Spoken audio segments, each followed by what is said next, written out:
Hello friends, welcome to my channel. एक बार भगवान गणेश बाल रूप में चुटकी भर चावल और एक चम्मच दूध लेकर पृथ्वी लोक पर निकले।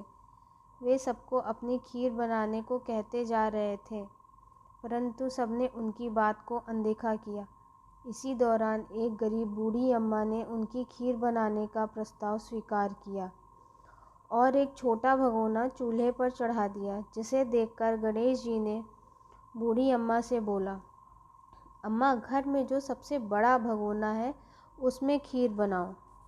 अम्मा ने गणेश भगवान का मन रखते हुए घर में जो सबसे बड़ा भगोना था वह लाकर चूल्हे पर चढ़ा दिया और खीर बनाना आरंभ किया। देखते ही देखते कुछ देर बाद चमत्कार हुआ। गणेश जी के दिए हुए चावल और दूध बढ़ गए, जिससे बड़ा भगोना पूरी तरह भर गया। इसी बीच भगवान गणेश बोले, अम्मा मैं नहा कर आता हूँ, उसके बाद ही मैं खीर खाऊंगा। ऐसा कहकर वो वहाँ से चले गए। कुछ देर बाद बूढ़ी अम्मा के पोता पोती आए। वे दोनों बहुत भूखे थे। वह अम्मा से बोले, अम्मा हमें खीर खानी है, हम बहुत भूखे हैं, कृपया करके हमें खीर दो। तो अम्मा बोली, ठीक है, जाओ हाथ मुँह धुलकर आओ, तब तक मैं तुम लोगों के लिए खीर निकाल देती हूँ। उसके बाद बूढ़ी अम्मा के पोता पोती ने खीर खाई। खीर खाने के बाद उन्होंने अम्मा के द्वारा बनाई गई खीर की बहुत प्रशंसा की। वे कहने लगे, अम्मा खीर तो तूने कई बार बनाई है, लेकिन जितनी स्वादिष्ट खीर इस बार बनाई है, इससे पहले कभी तूने इतनी स्वादिष्ट खीर नहीं बनाई है। अम्मा हंसी और हंसकर बोली, मैं तो हमेशा ही स्वादिष्ट खीर बनाती हूँ। जैसे मैं हमेशा खीर बनाती हूँ, वैसी ही खीर मैंने इस बार भी बनाई है। लेकिन इस बार तुम लोग भूखे ज़्यादा थे ना, इस वजह से तुम लोगों को खीर ज़्यादा स्वादिष्ट लग रही है। मैंने तो हमेशा के जैसे ही खीर बनाई है। यह सुनकर बूढ़ी अम्मा के पोता पोती दोनों हंसने लगे। खीर की खुशबू जब पड़ोस में पहुंची तो पड़ोसन भी खुद को रोक ना सकी।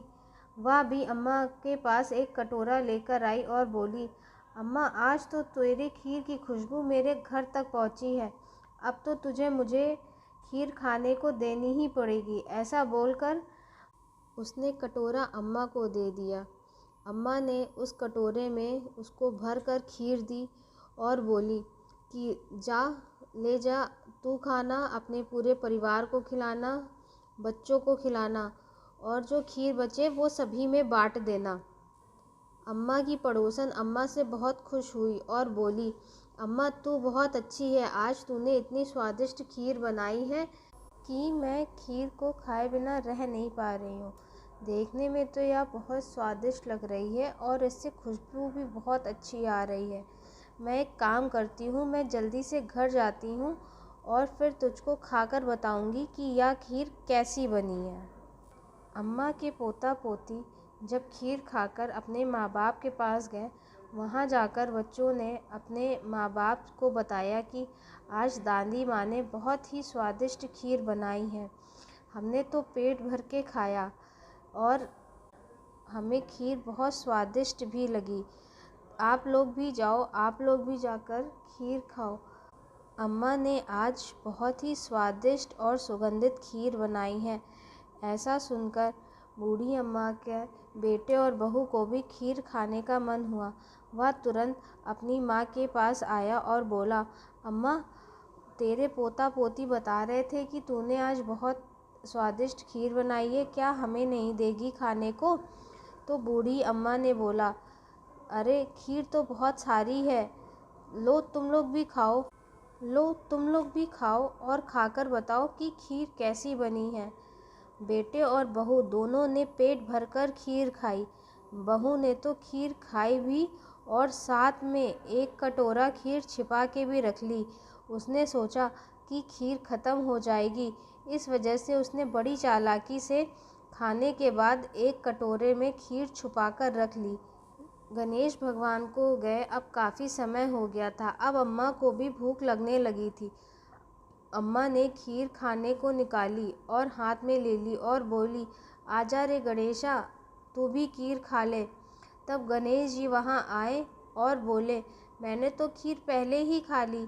तब बूढ़ी अम्मा ने उनसे पूछा, तूने खीर कब खा ली? मैंने तो तुझे नहीं दी खाने के लिए, तो तूने खीर कैसे खा ली? तब गणेश भगवान बोले, तूने जब अपने पोता पोती और पड़ोसन और बेटे और बहू को खीर खाने को दी ना, तो मेरा पेट भी भर गया। इसके बाद अम्मा ने भी खीर खाई।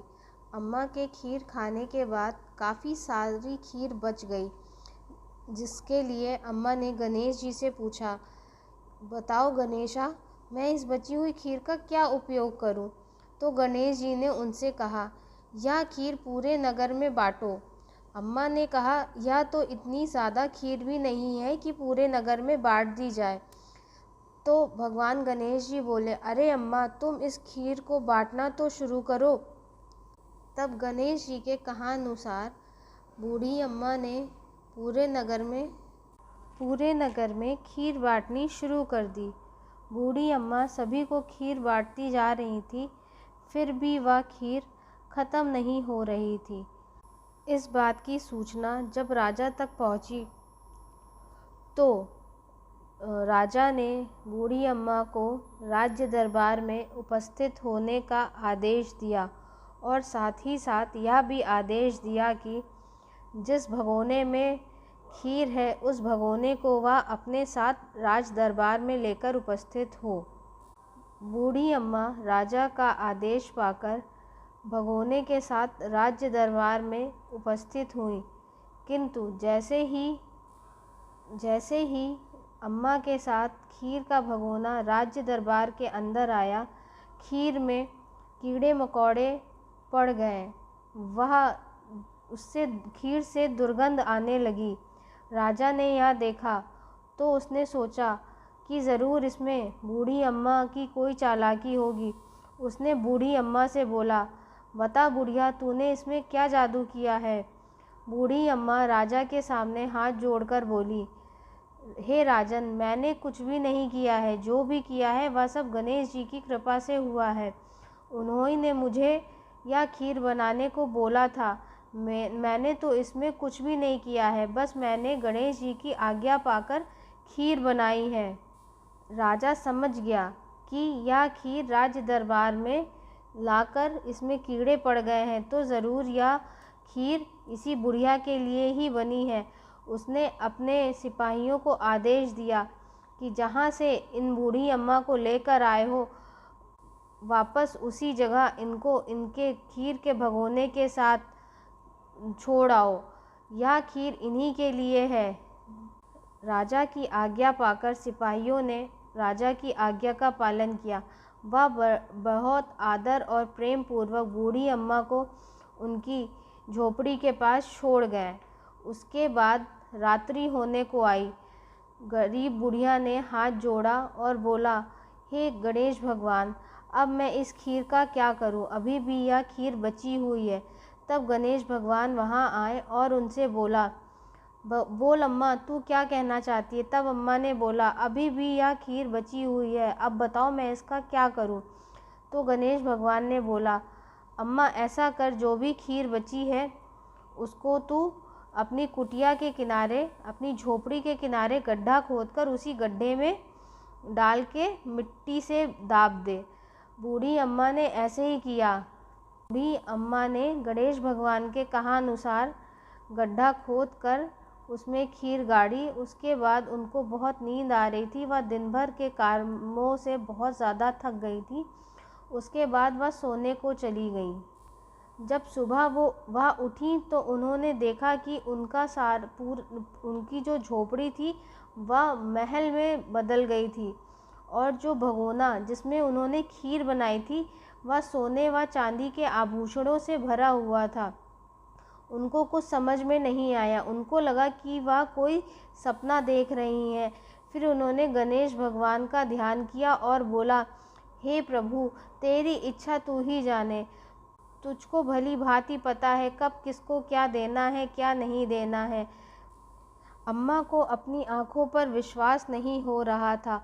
वह गणेश भगवान का धन्यवाद करती ही जा रही थी। इसके बाद उन्होंने अपना पूरा जीवन आनंद से बिताया और प्रभु का स्मरण करते हुए अपना पूरा जीवन व्यतीत किया।